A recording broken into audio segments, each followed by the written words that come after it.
시청자 여러분 안녕하십니까? 오늘은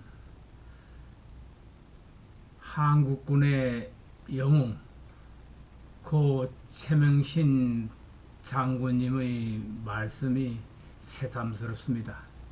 그분은 노병은 결코 죽지 않는다. 나를 현충원 참전 전우들 곁에 묻어달라는 유언을 하시고 지금 현충원 5천여 월남 참전 전우들의 무덤 곁에 계십니다.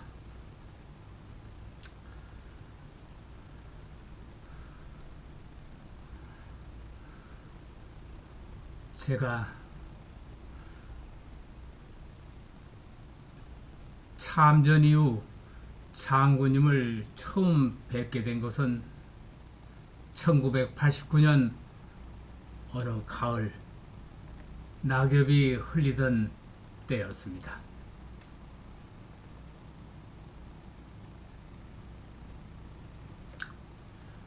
당시에는 31만 참전 전우들의 목소리를 낼 만한 아무런 대책이 없는 판에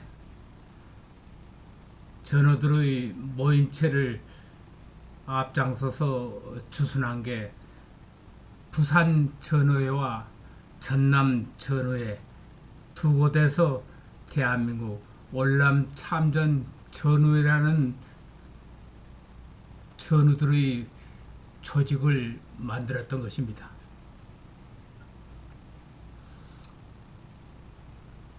그래서 저희들은 부산의 송기석 전우와 강충걸 전우 세 사람이 사령관님을 뵈려고 서울 후암동 골목길 어구에 들어섰습니다.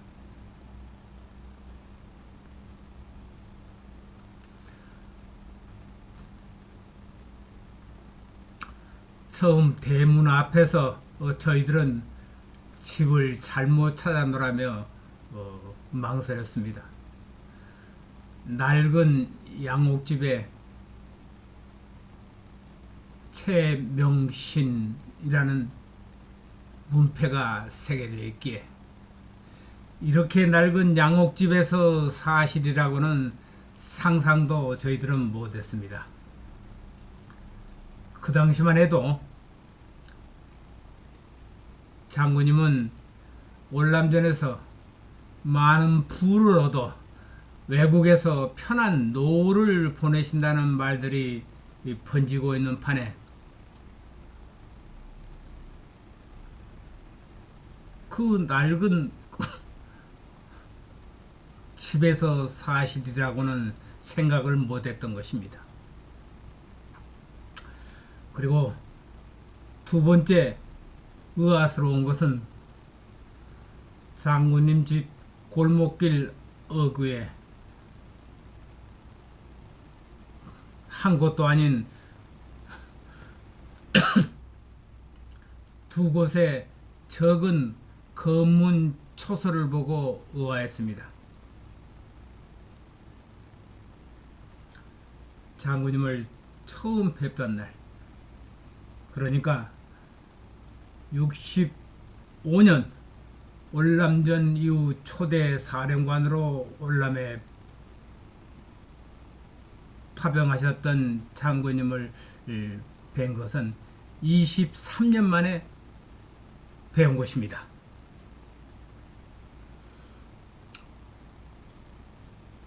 장군님의 집에 들어서자 의자를 권하시는 장군님의 모습에서 부동자세로 서 있는 저희들에게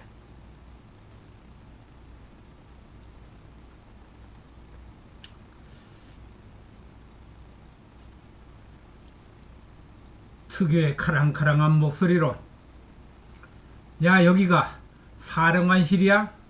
월남도 아니잖아. 전쟁터도 아니고 의자에 편히 앉아 하시며 저희들을 반겨주셨습니다. 그리고 전후의 일로 부산과 전라도에서 왔다고 참 잘한 일이야.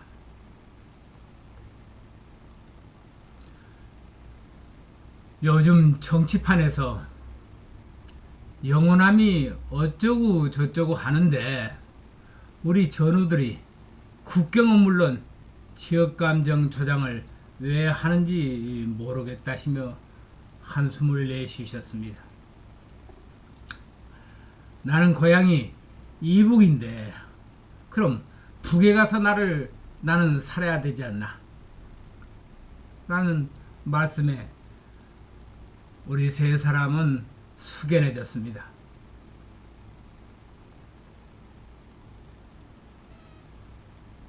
당시만 해도 우리 월남 참전 전우들을 따이안이라고 불렀습니다. 그때 이름도 모르는 정체불명의 전우들이 따이안 전우회라는 것을 만들어 가지고 전국을 돌아다니면서 월남 참전 용사들에게 정부에서 집을 짓게 해주겠다는 가문이설로 한참 무리를 빚고 있던 그 시기였습니다. 그래서 장군님께서는 따이안과 통합해서 단일 월남 참전 전회를 만들겠다는 저희들의 뜻에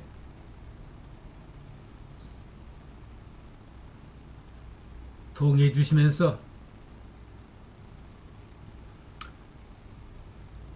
통합해서 한 목소리로 소리를 내면 힘이 되지 않겠느냐며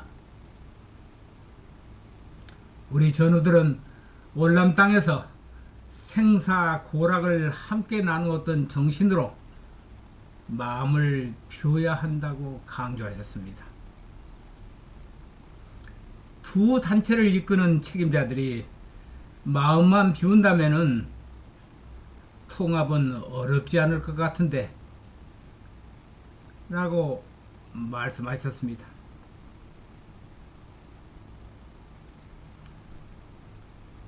예, 우리는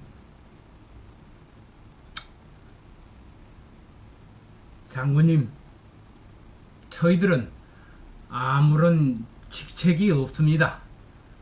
우리 모두 평회원으로 돌아가서 장군님 말씀대로 한 목소리를 내는데 통합하는데 앞장서겠습니다 하며 장군님께 맹세를 했습니다. 이후 즉시 우리들에게 장군님이 추천해 주신 분이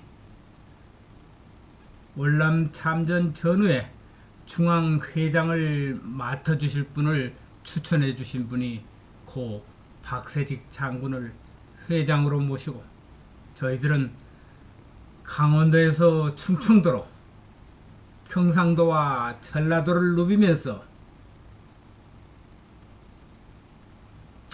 전우들의 단합을 호소하며 뛰어다녔습니다. 그때 장군님은 너희들이 고생하는데 늙은 내가 아직 사지가 멀쩡하면서 앉아 있을 수만은 없다시며 당시에 광주 사태 이후 뒤숭숭하던 때 월남 참전 전후에 영호남 친선 탄압대를 한다는 소식을 처마시고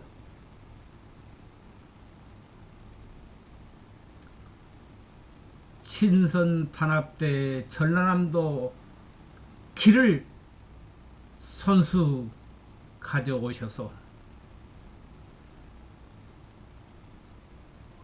대장인 전남 나주까지 오셔서 부산 전남 지역 전우들에게 일일이 손을 잡아주시고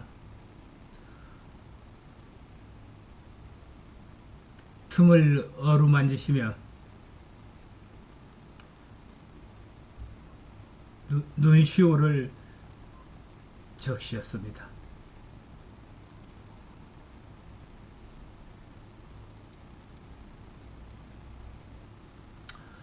그 자리에는 우리 월남 참전 7개 부대, 비둘기, 맹호, 백마, 십자성, 청룡, 제구, 음마 전우들이 사령관님께 25년 만에 때려준 귀국 신고를 할 때는 대장이 울음바다가 되었습니다.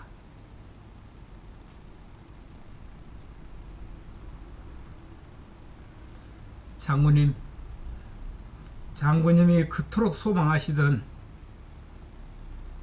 32만 참전 전우들의 통합 추진이 24년이 되도록 이루지 못하고 5, 6개의 각자의 명칭으로 헤어져 있었습니다. 장군님의 말씀, 저희들에게 항상 일러주시던 말씀, 나 이 세상 많이 안 남았어. 살아생전 하나가 되는 걸 봐야지 하시던 말씀 아직 기억 속에 생생합니다. 또 장군님은 누가 뭐래도 우리 참전 용사들은 애국자다, 그 자부심만은 잊지 말라 하시던 말씀, 장군님 분하고 원통합니다. 지금도 우리들에게 용병이며 양밀 학살범으로 거침없이 내뱉는 한겨레 같은 종북 언론이 존재하고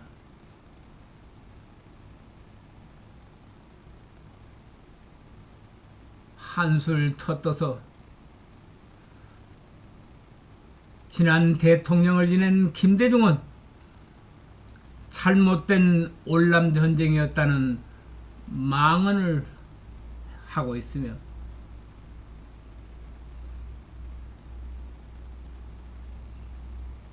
지금 문재인은 저희들 월남전에 참전했던 전우들에게 뭐라고 말하는지 아시나이까?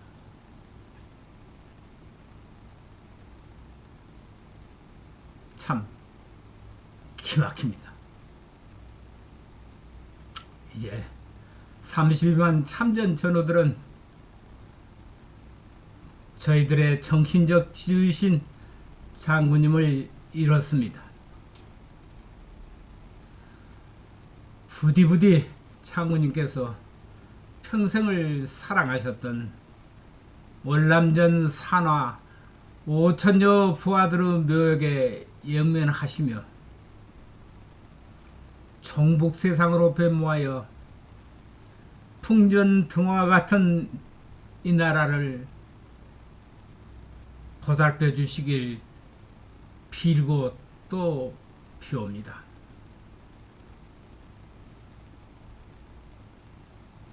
그리고 지하에 계시면서 월남 참전 전후에 고엽제 전후라는 명칭으로 보훈단체에 등록된 이들 전우들을 꾸짖어 주십시오. 혼이 나도록 꾸짖어 주십시오.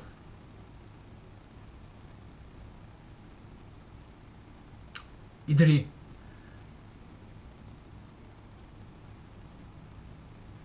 이명박 정권과 박근혜 정권 당시 보훈단체로 등록되어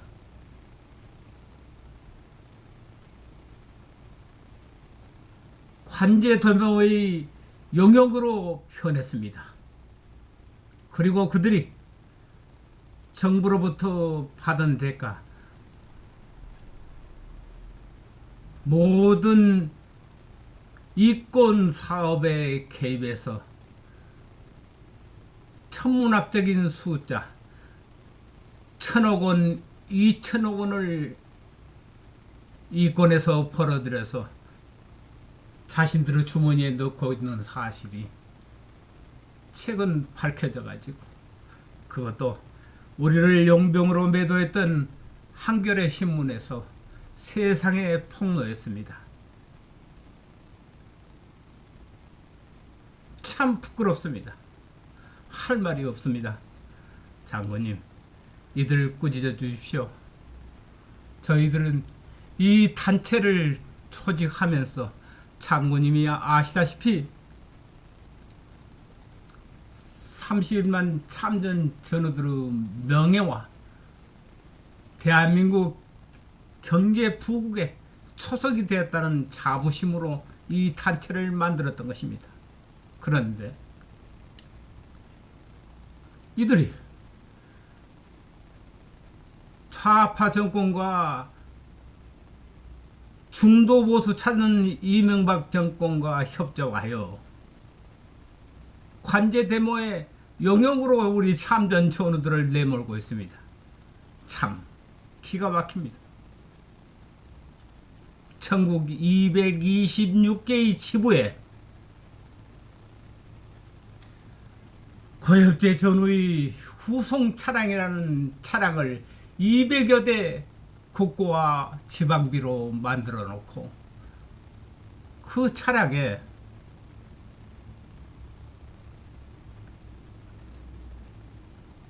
우리 늙은 이 세상 하지갈 나이 얼마 남지 않은 사람들을 관제 데모에 앞장서라고 동원하는 차량으로 이용하고 있습니다. 이 사실이 지난 4월, 5월 사이 한겨레 20일이라는 매체에서 세상에 폭로되면서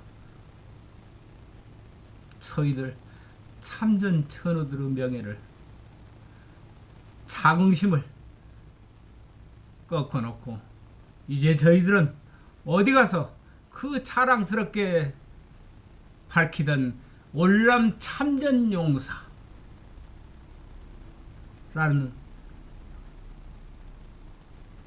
말을 할 수가 없게 되었습니다.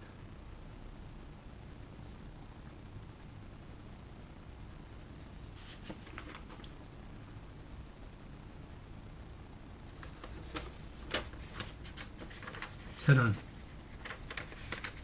처음 우리 참전 고엽제 전후의 회원들이 2012년 4월 3일자 제주 해군기지 건설 현장 앞에서 천안함 46용사 추모 및 종북 좌파 척결 대회를 열고 있는 고엽제 전후의 모습을 보고, 아, 이제 일어섰구나. 우리 참전 전우들이 어지러운 세상 바로잡느라고 앞장섰구나 하면서